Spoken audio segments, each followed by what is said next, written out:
Morze pamięta, przemawia burzą i płomieniem, wiatrem i falą.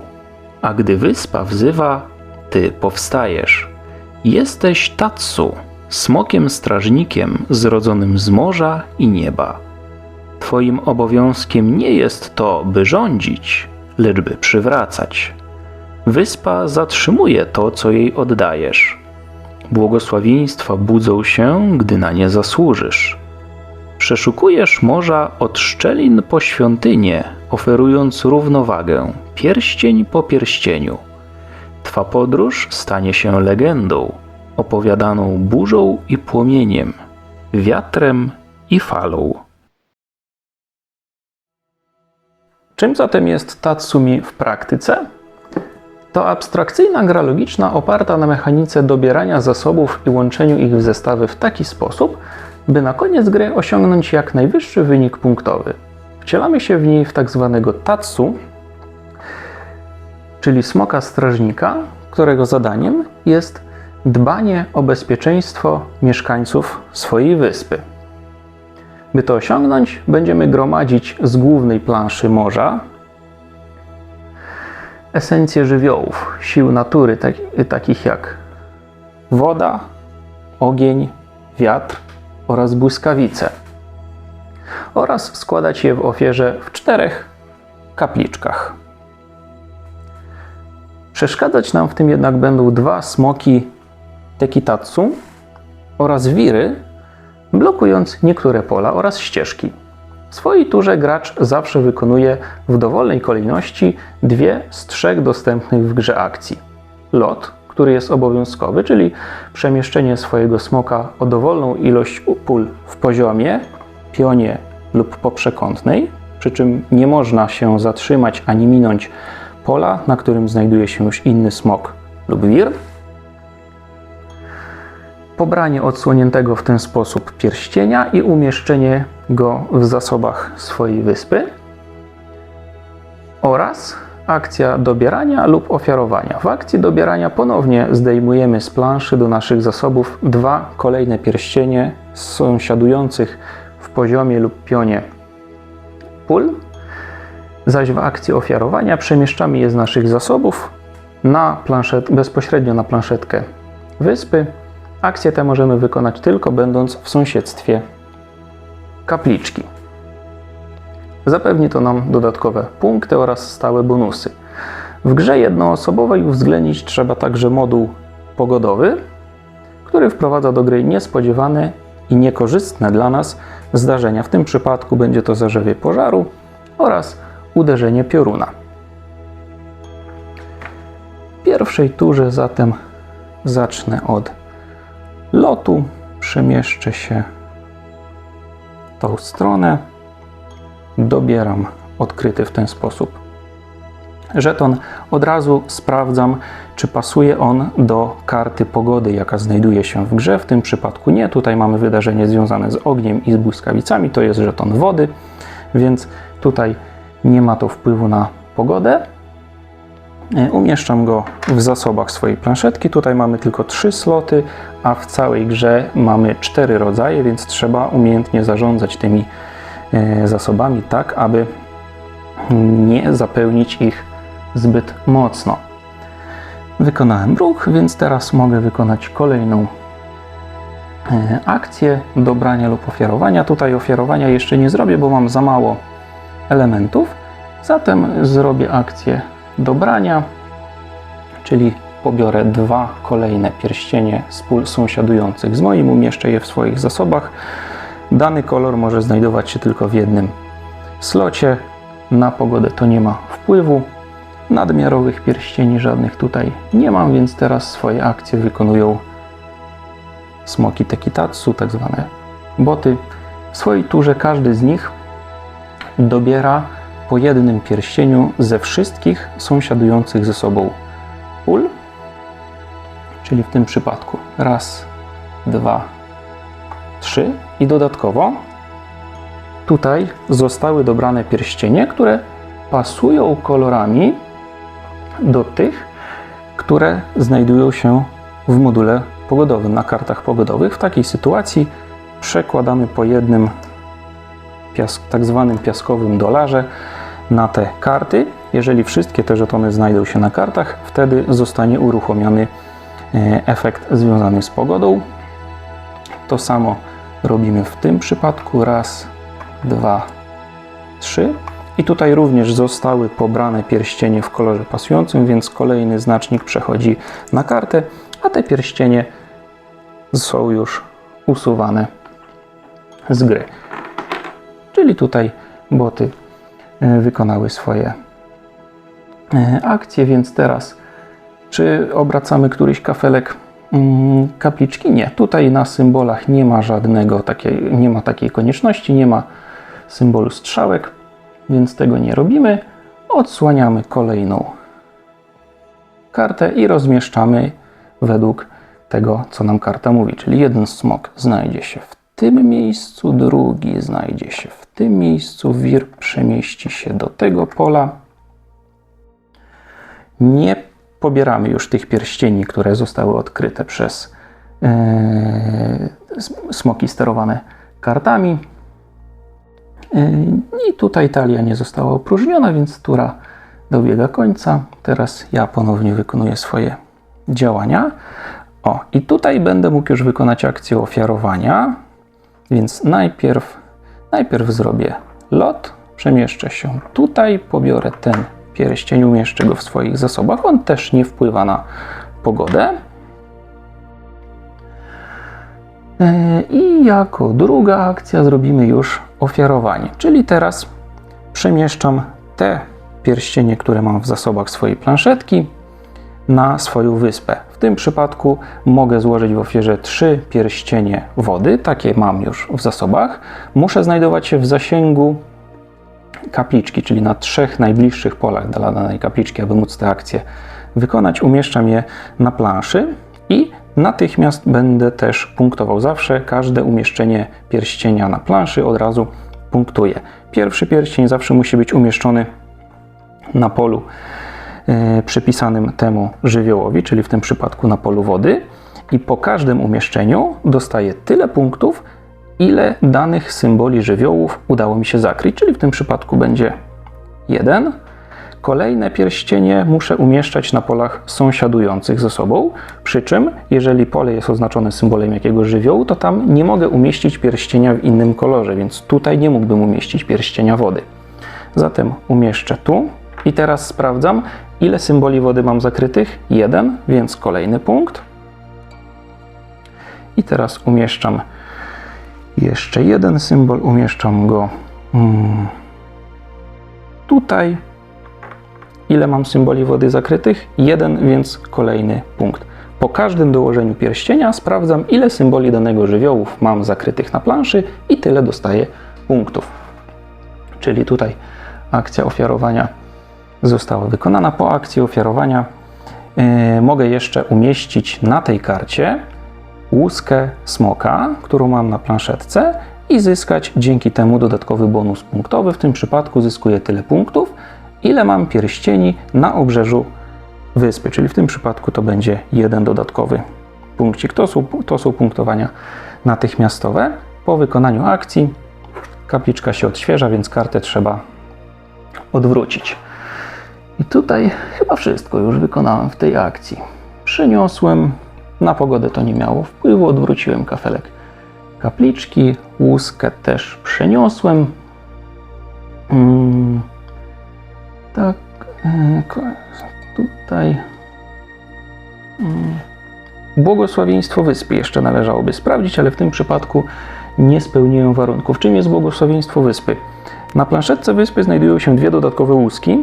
Każdej jest przypisany specjalny warunek. W tym przypadku jest to umieszczenie tutaj dowolnego pierścienia oraz 2 identycznych po jej bokach. Jeżeli ten warunek zostanie spełniony, mogę tą łuskę zdjąć i umieścić ją na którejkolwiek karcie przy kapliczkach. Wtedy odblokuję kolejny bonus punktowy. Dobra, tutaj swoje akcje zrobiłem. Nie mam nadmiarowych pierścieni, więc teraz swoje akcje wykonuje bot. Czyli tak jak wcześniej pobierają każdy sąsiadujący w pionie i poziomie pierścień, czyli będzie raz, 2, 3, 4. To wszystko są pierścienie wiatru, więc one nie wpływają na pogodę. Ten drugi będzie pobierał raz, 2, 3.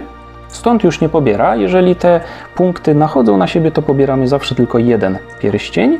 To są pierścienie wody, więc one też na pogodę nie wpływają. Z kolei tutaj mamy pierścień błyskawicy, więc on spowoduje przeniesienie kolejnego żetonu na kartę, czyli zbliżamy się do uruchomienia efektu pogodowego. Czy tutaj mamy odświeżenie którejś kapliczki? Tak, dolna kapliczka zostaje jeszcze odświeżona zgodnie z symbolem na karcie. I tutaj to wszystko. I odsłaniamy nową kartę i zmieniamy rozmieszczenie. Czyli teraz odsłaniamy kartę kolejną i umieszczamy tego. Wir znajdzie się tutaj. Ten smok znajdzie się tutaj. A ten powinien znaleźć się na polu, które ja zajmuję. Jeżeli któryś z tych dwóch smoków sterowanych kartami ma zająć pole, na którym ja się znajduję, to w następnej rundzie po prostu nie będzie on brał udziału w grze. Udało mi się go zablokować, więc on tymczasowo wypada z gry. I przechodzimy do kolejnej mojej tury. Więc co teraz można zrobić? Tutaj mogę przemieścić się tak lub tak, albo na to pole. Nie, przemieśćmy się w tą stronę, czyli wykonuję lot. Tutaj pobieram ten pierścień. To jest pierścień ognia, więc ten żeton przemieszcza się na kartę. Umieszczam go w swoich zasobach. I z drugiej akcji zrobię dobieranie, czyli pobiorę sobie te dwa żetony sąsiadujące z moim polem. To jest żeton wiatru, umieszczam go tutaj. To jest żeton błyskawicy, umieszczam go tutaj. Zgadza się z kartą pogody, więc ten żeton też przechodzi na kartę. I tutaj więcej już nic nie mogę zrobić. Nie mam nadmiarowych pierścieni, więc przechodzimy do bota i oni również pobierają po jednym pierścieniu z każdego pola, na którym sąsiadują, no ale że w tym wypadku jest tylko jeden, więc schodzi raz, 2, 3. One nic nie zmieniają na planszy. Czwarty jest żetonem ognia, więc ten żeton przechodzi na kartę. I tutaj mamy odświeżenie którejś kapliczki. Ta kapliczka jest odświeżana. Teraz odsłaniamy nową kartę i rozmieszczamy ich ponownie. Czyli teraz odsłaniamy kolejną kartę. Jeden smok będzie się znajdował tutaj, drugi będzie się znajdował tutaj. Wir będzie się znajdował w tym miejscu. I teraz moja kolejna moja tura. Mam już zapełnione 3 sloty, więc dobrze by było się ich pozbyć. W jaki sposób zatem można to zrobić? Przesuńmy się zatem po przekątnej. Raz, 2, 3. Tutaj.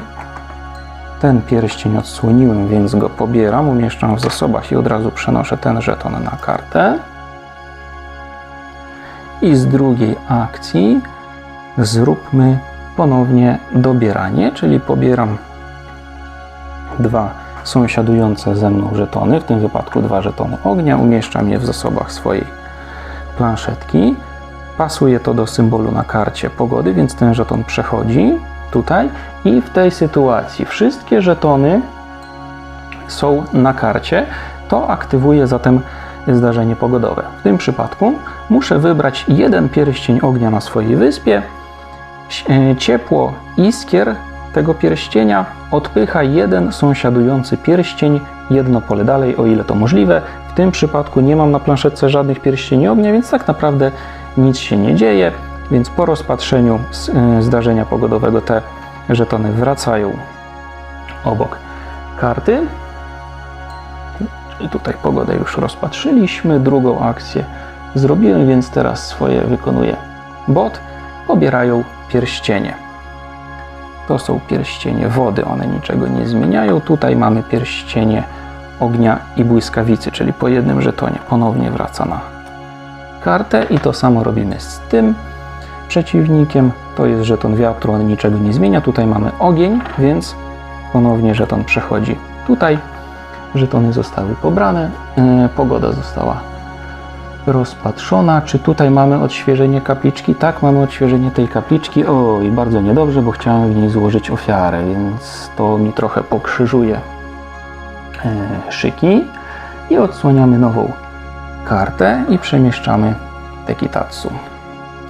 Jeden znajdzie się tutaj, drugi znajdzie się tutaj, a wir znajdzie się tutaj. No to całkowicie zablokowali niemalże tą kapliczkę.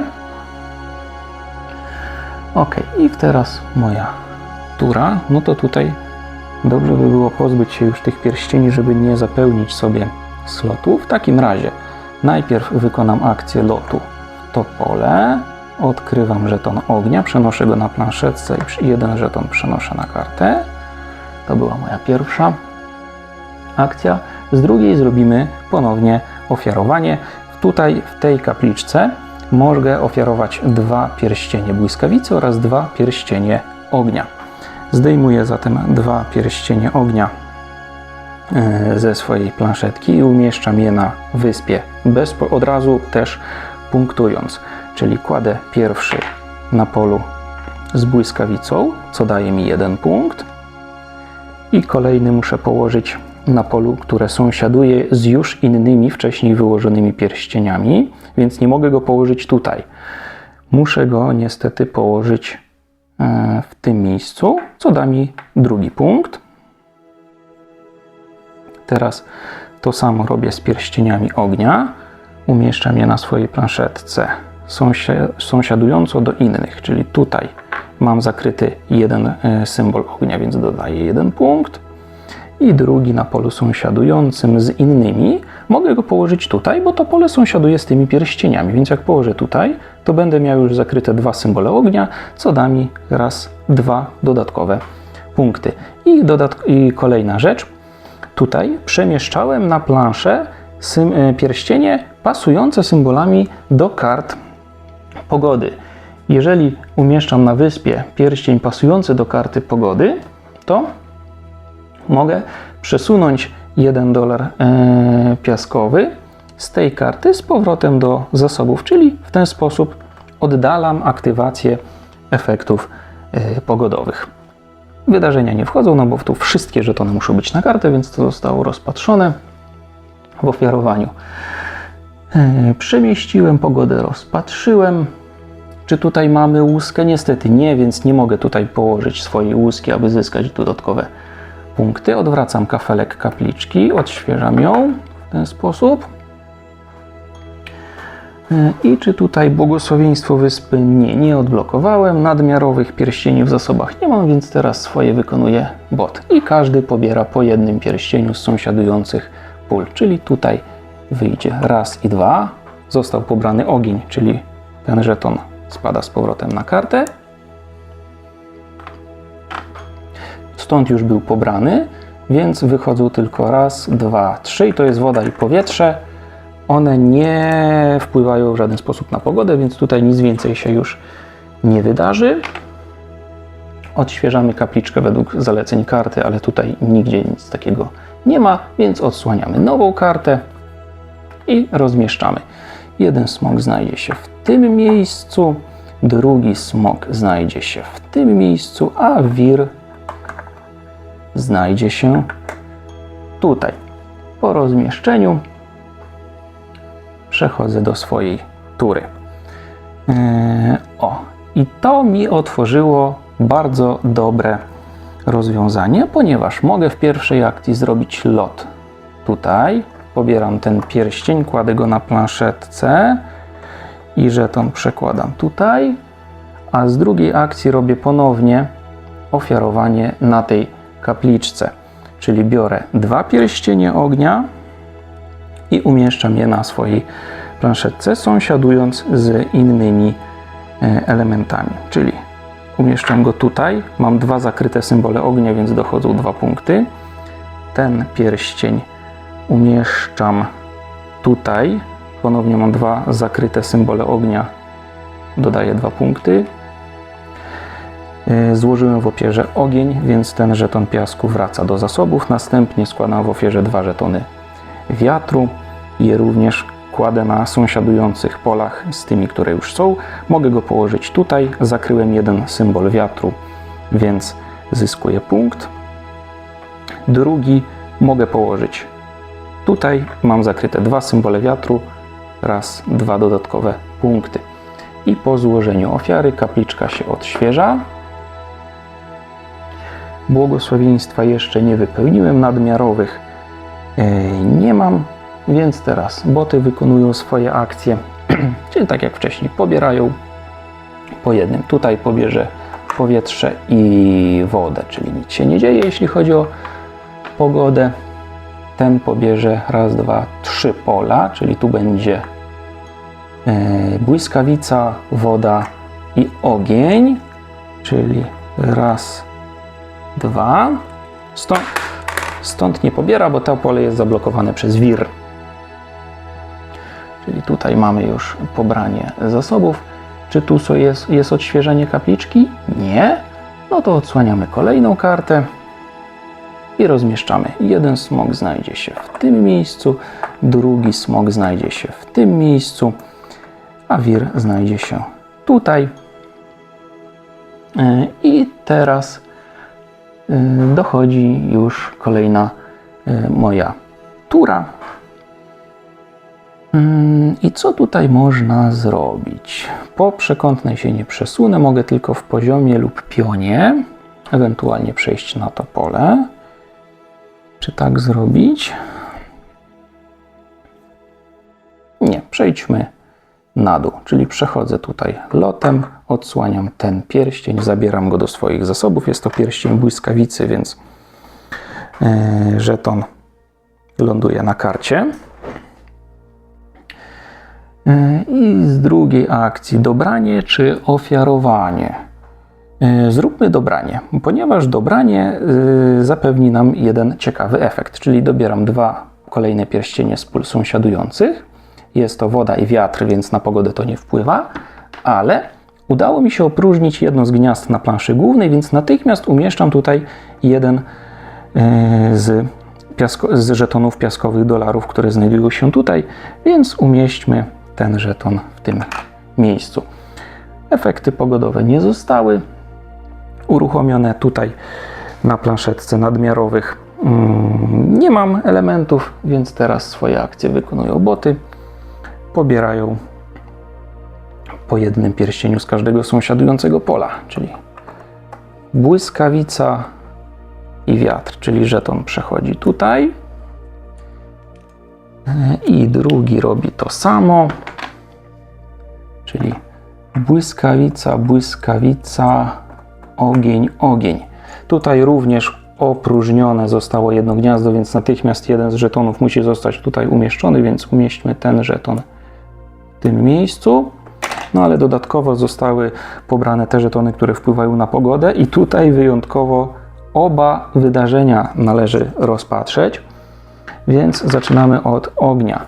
Wybieram pierścień ognia i teraz jeden sąsiadujący muszę przesunąć jedno pole dalej, jeżeli jest to możliwe. No to w takim razie wybieram ten pierścień, ten sąsiaduje, przesuwam go dalej, chociaż nie, to nie będzie dobry pomysł. Przesunę go w to miejsce. Przesunę go w to miejsce. A teraz uderzenie pioruna. Wybierz pierścień błyskawicy na Twojej wyspie. Otrzymuje on uderzenie pioruna i wszystkie sąsiadujące pierścienie należy usunąć z planszetki. O rany. No dobrze, czyli w takim razie wybierzmy tutaj uderzenie pioruna. Tu i w takim razie wszystkie sąsiadujące są usuwane. Aj, niedobrze, niedobrze, niedobrze, ach ta pogoda. Dobrze, rozpatrzyliśmy efekty pogodowe, więc te żetony wracają tutaj. Zdejmujemy je ponownie z kart. Czy tu mamy odświeżanie kapliczki? Tak, tą kapliczkę odświeżamy. I odsłaniamy nową kartę, rozmieszczamy Tekitatsu, czyli jeden znajdzie się tutaj, drugi znajdzie się tutaj, wir znajdzie się w tym miejscu i wracamy teraz do mojej tury. No to powiem szczerze, trochę mi to plany pokrzyżowało. Trzeba nieco odbudować sobie planszetkę. W takim razie przejdźmy w takim razie lotem na to pole. Pobieram ten pierścień. To jest pierścień wodny. Oj, mam zablokowane wszystkie pola. Więc teraz ofiarowania nie zrobię, bo mnie nie stać. Mogę zrobić dobranie. Dobrze, to w takim razie zrobię dobranie i dobiorę te dwa pierścienie. Umieszczam je w zasobach. I teraz, czy mam nadmiarowe pierścienie? Tak, ponieważ mam 4 różne rodzaje, mogę mieć 3, więc muszę wybrać jeden i umieścić go na planszy, ale bez natychmiastowego punktowania. Chociaż z zastosowaniem standardowych reguł, czyli musi on sąsiadować z innymi pierścieniami oraz jeżeli umieszczam go na symbolu żywiołu, to musi zgadzać się jego kolor. No to umieśćmy sobie w takim razie ten jeden wodny pierścień na planszy w tym miejscu bez punktowania. Te przechodzą do naszych zasobów i swoje akcje wykonują boty, czyli pobierają po jednym pierścieniu z sąsiadujących pól. No to tutaj ponownie będzie ogień i błyskawica, czyli po jednym żetonie. Raz, dwa. A tutaj będziemy mieli wodę, to nie wpływa na pogodę i ponownie ogień i błyskawica, czyli znów raz i dwa. Czy mamy odświeżanie kapliczki? Tak, tutaj mamy odświeżanie kapliczki, więc tą kartę, ten kafelek odwracamy na drugą stronę, odsłaniamy nową kartę, rozmieszczamy. Ten będzie tutaj, ten znajdzie się tutaj, a żeton wiru znajdzie się w tym miejscu. Dobrze, udało mi się ich rozmieścić, więc teraz moja tura. Kurczę, nie mogę złożyć tu w ofierze tych pierścieni, bo jednego mi brakuje, a nie ma nigdzie w okolicy takiego, który mógłbym dobrać. Przesuńmy się zatem. Ajajajajaj. Ok, to w takim razie zróbmy coś z planowaniem na co zapunktuje mi w kolejnych turach. Zróbmy lot tutaj. Ten pierścień dobieram, umieszczam go w swoich zasobach. To jest pierścień błyskawicy, więc i ten żeton przechodzi na kartę. A z drugiej akcji co mogę zrobić? Dobranie lub ofiarowanie. Nie mogę zrobić ofiarowania, bo jestem poza zasięgiem kapliczki, więc mogę zrobić tylko dobrania. No i tak zrobimy, czyli dobieramy kolejne 2 żetony błyskawic. Umieszczam je w swoich zasobach. Kolejny żeton tak zwanego piaskowego dolara ląduje na karcie. Więc tu już swoje zrobiłem. Teraz boty dobierają po jednym z każdego sąsiadującego pola. Tu jest pusto, tu mamy powietrze, więc nic się nie dzieje. Tu mamy ogień, więc zbliża nam się pożar. To pole jest zablokowane. Tu mamy wodę, nic się nie dzieje. Tu mamy wiatr, nic się nie dzieje. Tu mamy ogień i opróżnione gniazdo, czyli natychmiast umieszczamy tutaj jeden z żetonów. No to umieśćmy sobie ten żeton stąd, umieśćmy tutaj. Był dobrany ogień, więc kolejny żeton przechodzi na kartę i rozpatrujemy efekt. Wybieram jeden ognisty żeton i jeden sąsiadujący, przemieszczam pole dalej, o ile to możliwe. No to w takim razie przemieśćmy tą wodę tutaj. Efekt pogodowy został rozpatrzony. Czy mamy odświeżanie? Tak, 2 kapliczki są odświeżane, czyli tutaj i tutaj odświeżamy kapliczkę. dobieramy nową kartę, rozmieszczamy smoki. Pierwszy ląduje tutaj, drugi ląduje tutaj. Żeton wiru znajdzie się w tym miejscu. I teraz moja tura. Gramy do momentu, aż wyczerpie się ta talia lub wszystkie żetony znajdą się na planszy lub ja nie będę w stanie umieścić już więcej pierścieni na swojej planszetce. Co teraz dobrze by było zrobić? Tylko czy ja będę w stanie to zrobić? Najlepiej byłoby mi się przemieścić do tej kapliczki, ale ja się do niej nie dostanę, nie dopcham się. Tutaj nie mam czego złożyć w ofierze. Tutaj również. I tu też nie. O kurczę, nie fajna sytuacja, nie fajna. No to w takim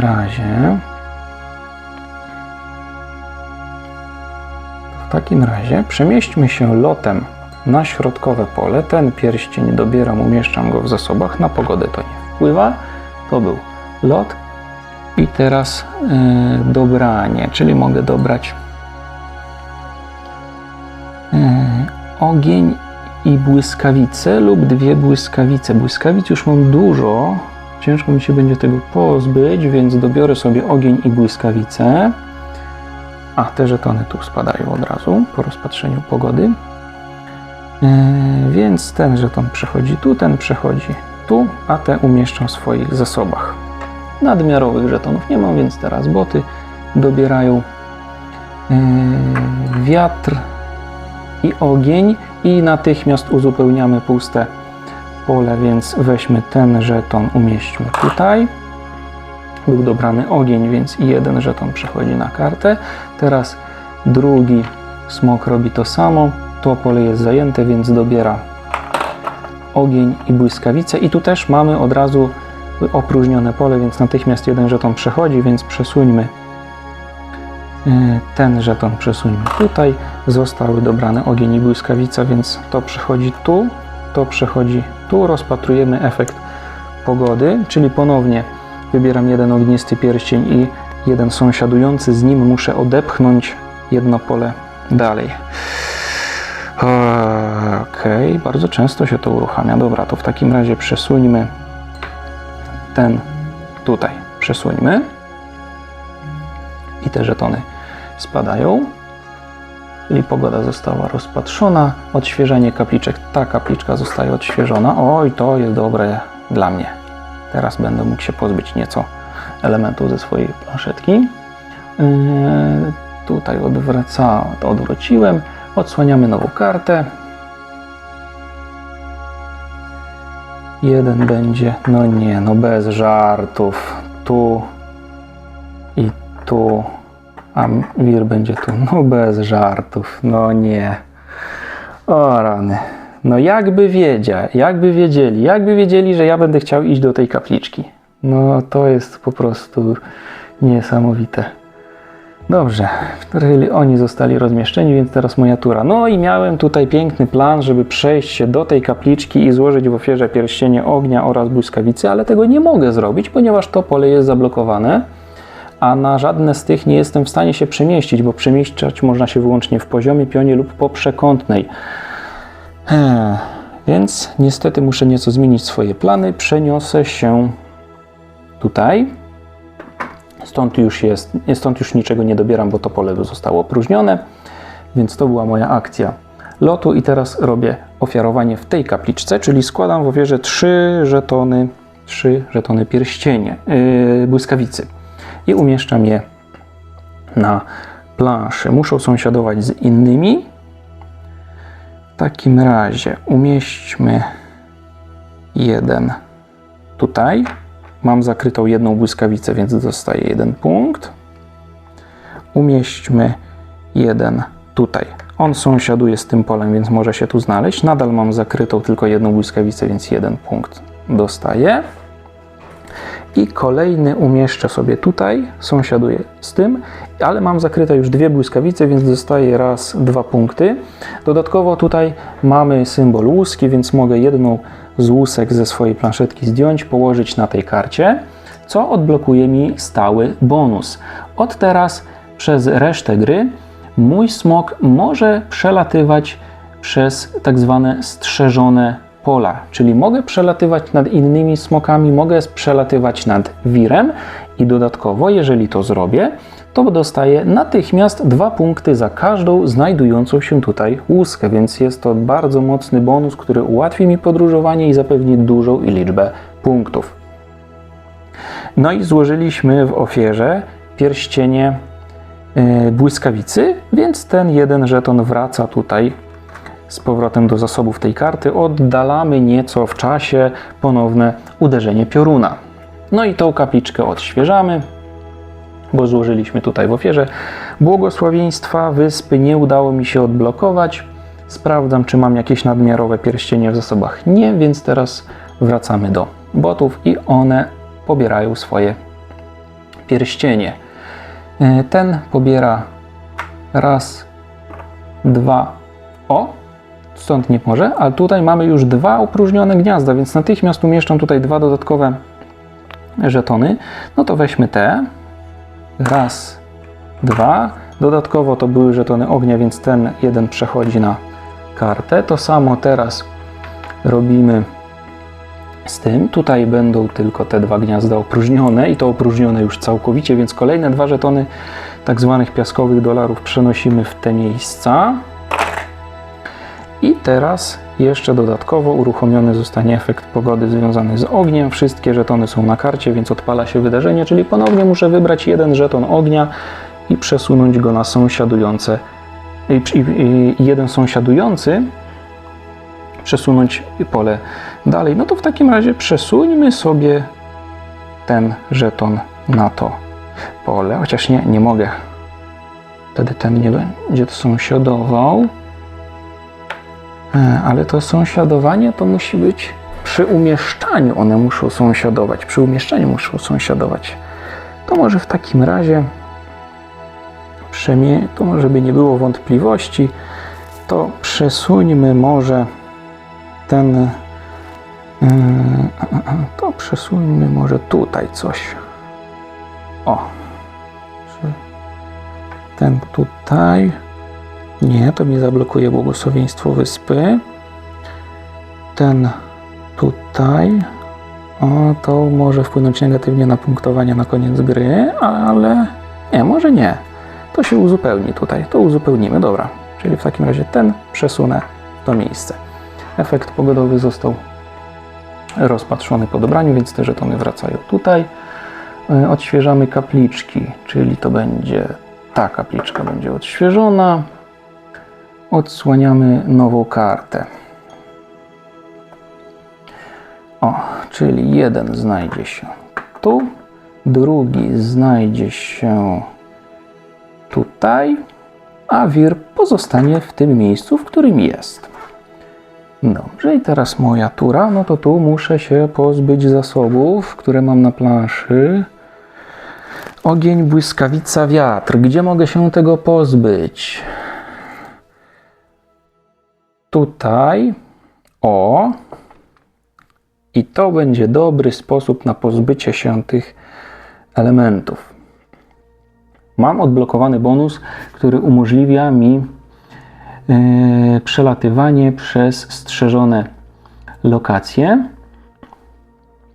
Więc w takim razie wykonam akcję lotu tutaj.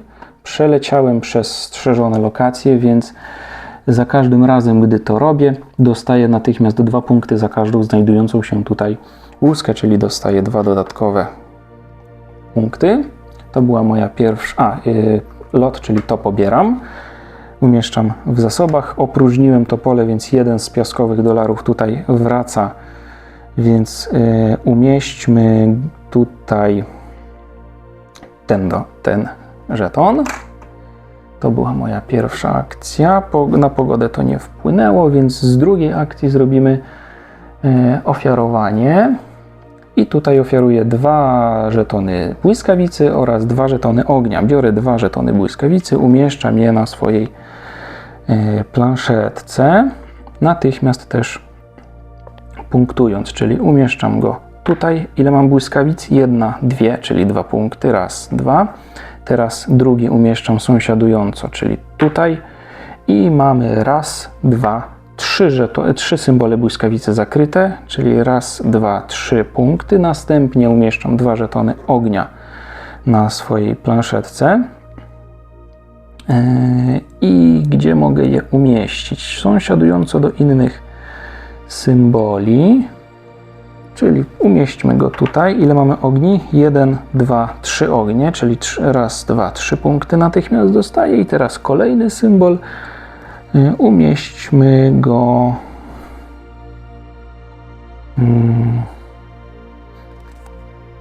tu. To umieśćmy go tutaj. Może uda mi się odblokować chociaż jedno błogosławieństwo wyspy, czyli raz, 2, 3 punkty dodatkowe. Raz, 2, 3. I dodatkowo jeszcze pogoda. Tutaj umieszczałem błyskawice i ogień, więc gdyby na tych kartach były jakieś żetony, to cofnęłyby się one z powrotem do swoich zasobów, ale tutaj nic takiego nie miało miejsca. Błogosławieństwa wyspy ponownie nie udało mi się odblokować. Tutaj, jak uda mi się umieścić żeton ognia, to odblokuję błogosławieństwo wyspy. Tutaj żeton błyskawicy musiałbym umieścić, aby to błogosławieństwo odblokować. Czy mam nadmiarowe? Nie. Teraz po wykonaniu tej akcji ofiarowania już nie mam nadmiarowych, więc tą planszetkę odświeżamy. No i teraz swoje akcje ponownie wykonują Tekitatsu, czyli pobierają po jednym symbolu z sąsiadujących pól. Woda, woda, błyskawica, więc żeton piaskowy umieszczamy tutaj i od razu będzie też efekt pogodowy miał zastosowanie. Ponownie tutaj, tu jest pusto, tu jest zablokowane, tu jest błyskawica i tu jest błyskawica i mamy opróżnienie tego pola, więc możemy teraz umieścić tutaj ten żeton, co zneutralizuje nam efekt pogodowy. To dobranie żetonów przez Tekitatsu zawsze robimy równocześnie, natychmiast, i gdy tylko opróżnimy pole na planszy, natychmiast umieszczamy tam żeton piaskowego dolara, więc to możemy umieścić tutaj, dzięki czemu udało nam się zneutralizować negatywny efekt pogodowy, ponieważ tutaj nie ma już żadnych żetonów. Wszystkie żetony związane z tym efektem zostały już umieszczone na planszy, więc tutaj efektu pogodowego nie rozpatrujemy. Odświeżamy wskazane na karcie kapliczki, ale tu nic takiego nie ma, więc odsłaniamy nową kartę i rozmieszczamy. Pierwszy smok będzie w tym miejscu, drugi smok będzie w tym miejscu, wir znajdzie się tutaj. No i teraz moja tura. Tutaj, co tu mogę zrobić? O, może tutaj by się uda. A, ta kapliczka będzie odświeżana, więc nie zdążę zrobić tutaj akcji ofiarowania. Tutaj nic nie zrobię, bo nie mam błyskawic. Tutaj brakuje mi wody. Nie mam w okolicy nigdzie takich symboli, więc ich nie wezmę. Tutaj również potrzebne są błyskawice. No to mimo wszystko spróbujmy przemieścić się tutaj lotem. Odblokowuję błyskawicę, biorę ją do swoich zasobów. To już nie wpływa na pogodę, więc ta karta tak naprawdę wypada z gry. Czyli to był lot. Pierwsza akcja. Z drugiej akcji zrobię... i jeszcze przeleciałem nad strzeżonym polem, więc z tego efektu dostaję 2 punkty. Raz, 2, bo mam tutaj jedną łuskę. No i teraz jeszcze zrobimy dobieranie, czyli pobiorę sobie te 2 symbole do swoich zasobów. Woda, wiatr. Na pogodę to nie wpływa. Tutaj mamy już opróżnione te pola, więc natychmiast umieszczamy tutaj zasoby piaskowego dolara. I co się stało?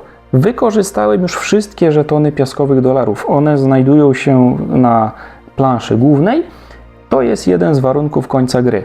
Udało mi się doprowadzić do końca tą rozgrywkę, tak zwany endgame uruchomić, jeżeli udało się opróżnić te zasoby piaskowych dolarów, tak zwanych, więc teraz dogrywam do końca swoją turę i będę mógł podliczać punkty. Ja zrobiłem ruch, zrobiłem dobranie, więc teraz jeszcze sprawdzam, czy mam nadmiarowe pierścienie. Nie, nie mam nadmiarowych pierścieni. No i boty już nie wykonują swoich akcji. Gra dobiegła końca. Czas podliczyć punkty. Na końcową punktację wpływa to, w jaki sposób mamy rozłożone pierścienie żywiołów na naszej planszetce. Zaczynamy od pierścieni wody. W tym przypadku musimy znaleźć największą pojedynczą grupę tych pierścieni i wtedy każdy z pierścieni w tej jednej największej grupie zyskuje 2 punkty. Ja mam niestety tylko 2, więc największa grupa składać się będzie z jednego pierścienia, więc dostaję 2 dodatkowe punkty. Więc tutaj poszło mi dość kiepsko. Pamiętam, że tutaj wcześniej miałem pierścień wodny. Gdyby on nie został usunięty przez piorun, to wtedy zyskałbym aż 6 punktów. W przypadku pierścieni błyskawicy każda oddzielna grupa tych elementów na planszy zyskuje 2 punkty. Tutaj mamy jedną grupę, tutaj mamy drugą grupę, więc w sumie zyskuje 4 punkty. 1, 2, 3, 4. W przypadku pierścieni ognia każdy zestaw 3 pierścieni ognia znajdujących się niezależnie gdziekolwiek na planszy daje nam 5 punktów. Łącznie 1, 2, 3, 4, 5, 6 pierścieni mamy na planszy, czyli to są 2 zestawy po 3, czyli łącznie to będzie dodatkowe 10 punktów. Mamy 41, czyli to będzie 51.